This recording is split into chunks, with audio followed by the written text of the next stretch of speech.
Another deep dive into automotive history. The 1980s marked a pivotal era for American cars, where sweeping changes reshaped our highways and driveways alike. Picture this: smaller frames, engines downsized, and a shift from rear-wheel drive to the practicality of front-wheel drive. But amidst this evolution, some automotive legends met an untimely end. Today, we're revisiting 5 iconic cars from the 1980s that, despite their popularity and prowess, were abruptly taken off the road. These are the machines that should have never been canceled, leaving enthusiasts and drivers alike wondering what could have been in the 1990s and beyond. Number 5. The AMC Eagle. The AMC Eagle, produced from 1980 to 1988, was more than just another car. It blended the practicality of a passenger vehicle with the off-road capabilities of a Jeep, all wrapped in a stylish package.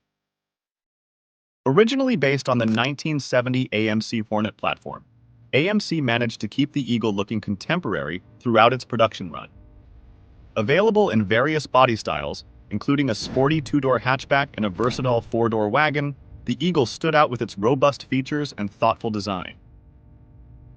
Under the hood, the Eagle boasted a powerful 4.2-liter inline-six engine, a direct descendant of the legendary Jeep CJ7 powertrain. Some models even offered a more economical 2.5-liter 4-cylinder engine, catering to a broader audience. What truly set the Eagle apart, however, was its innovative Select Drive system.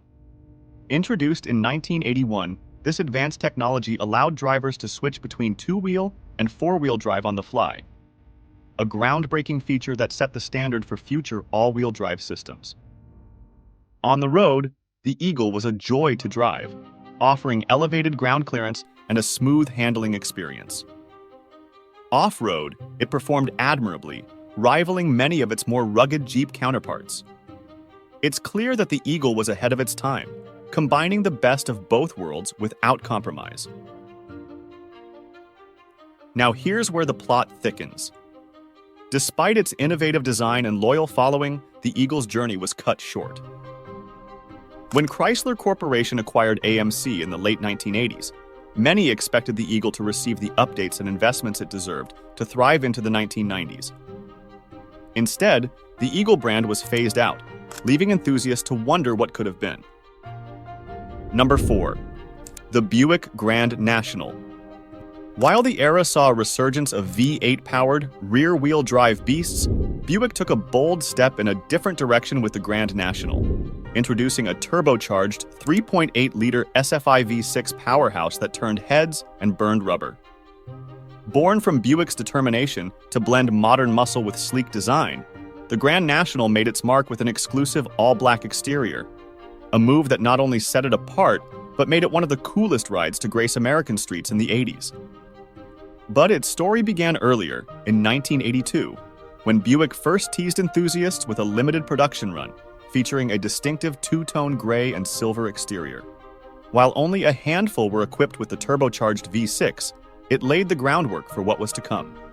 Fast forward to 1984, and Buick unleashed the true legend, the Grand National as we know it. With every performance trick up its sleeve, Buick cranked up the heat, giving it a formidable 200 horsepower. This wasn't just a muscle car, it was the muscle car of the decade, outpacing much of its competition with effortless style and power. Buick didn't stop there. In 1986, they upped the ante by adding an intercooler, boosting the horsepower to a rumored 275 to 300, making it not only a street king, but also the fastest accelerating American production car of its time. And by 1987, the Grand National roared louder than ever, with a confirmed 245 horsepower, firmly establishing itself as a force to be reckoned with on both the strip and the street. Buick teamed up with ASC McLaren in 1987 to produce a limited run of a high-performance variant known as the GNX. With only 547 units ever made, the GNX pushed the limits even further, showcasing what could have been the future of the Grand National. It was a tantalizing glimpse into what Buick could achieve if given the chance to evolve. Number 3. The Cadillac Simmeron. In the late 1970s and early 1980s, Cadillac recognized a burgeoning market for compact luxury cars. These vehicles weren't just about size, they were about accessibility and appealing to a younger demographic eager to experience the prestige of a luxury brand. The Cadillac Simmeron was introduced from 1982 to 1988. It was Cadillac's answer to capturing the compact luxury segment, drawing inspiration from its successful Seville model of the mid-70s. Back then, the Seville proved that a smaller, more affordable Cadillac could find its place among luxury car buyers without compromising on quality. However, the Simmeron faced a different fate. On the surface, the Simmeron seemed poised for success, a front-wheel drive, four-door sedan offering Cadillac's trademark luxury, technology, and quality. Yet, its execution fell short of expectations. Unlike the Seville, which carved its own identity based on the Chevrolet Novus platform, the Simmeron shared too much with its GM siblings, particularly the Chevrolet Cavalier. This led to criticism that it was merely a rebadged Cavalier, lacking the distinctiveness expected from a Cadillac. Initially equipped with underpowered four-cylinder engines, the Simmeron struggled to establish itself as a true luxury contender. However, by 1985, Cadillac responded with a more robust 2.8-liter V6 engine option, providing a much-needed boost in performance.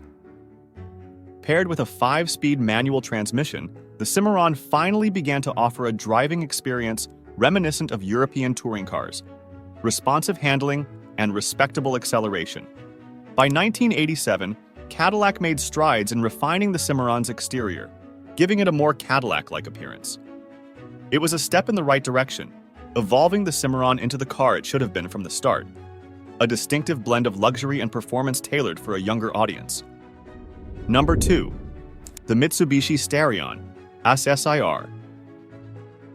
While Mitsubishi entered the US market later than some of its Japanese counterparts, its partnership with Chrysler in the 1970s paved the way for a rapid rise in popularity throughout the 80s.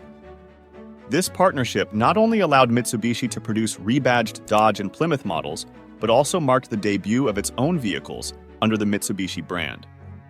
Enter the Mitsubishi Starion, introduced in 1983 as a rear-wheel drive powerhouse aimed squarely at the American sports coupe market.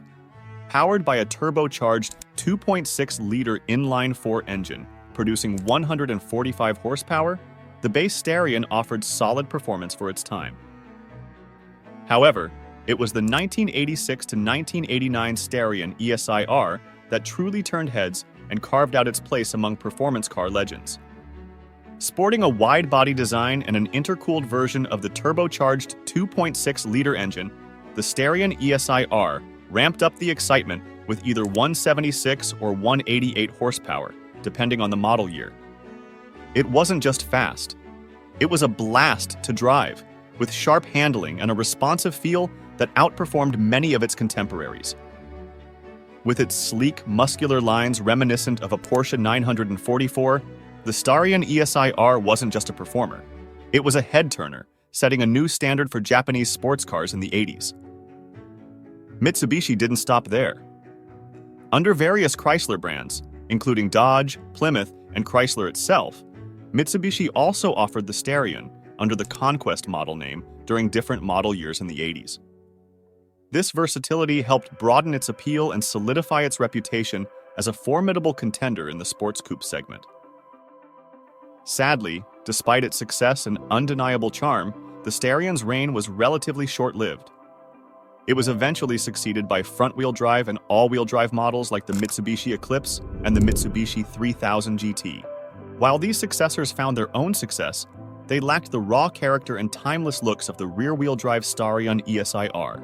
And last but not least, number 1. The iconic Pontiac Fiero. A car that dared to bring the thrill of a mid-engine sports car to American roads. Introduced in 1984, the Fiero made history as North America's first mass-produced mid-engine, two-seater sports car. But its journey was as turbulent as it was groundbreaking.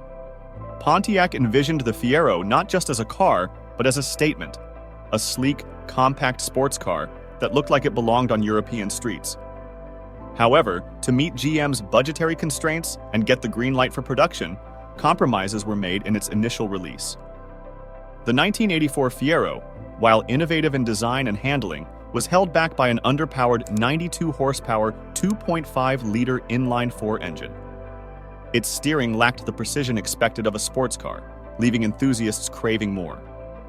By 1985, Pontiac responded with a 140 horsepower 2.8-liter V6 engine option with multi-port fuel injection, injecting new life into the Fiero and addressing its power deficit.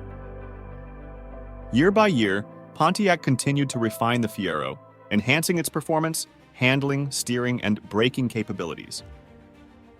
By 1988, models like the GT and Formula boasted impressive specifications that rivaled many of its European counterparts. Yet despite these improvements and its growing fan base, sales began to decline. Pontiac had produced over 136,000 Fieros in 1984 alone, but by the late 80s, interest waned, leading GM to discontinue the Fiero midway through the 1988 model year. It was a decision that left enthusiasts and collectors mourning the loss of what could have been. The Pontiac Fiero deserved a chance to shine brighter. Plans were in motion for a sleek second-generation model slated for release in the 1989 or 1990 model year. Imagine a Fiero weighing under 3,000 pounds, equipped with a potent 3.4-liter DOHC V6 engine producing between 200 to 220 horsepower. This lightweight powerhouse would have positioned Pontiac as a contender in the high-performance, mid-engine sports car market, offering genuine excitement at a reasonable price, a true competitor to much pricier European counterparts. Thanks for watching. Please like the video, press the subscribe button, and also drop your thoughts in the comments section.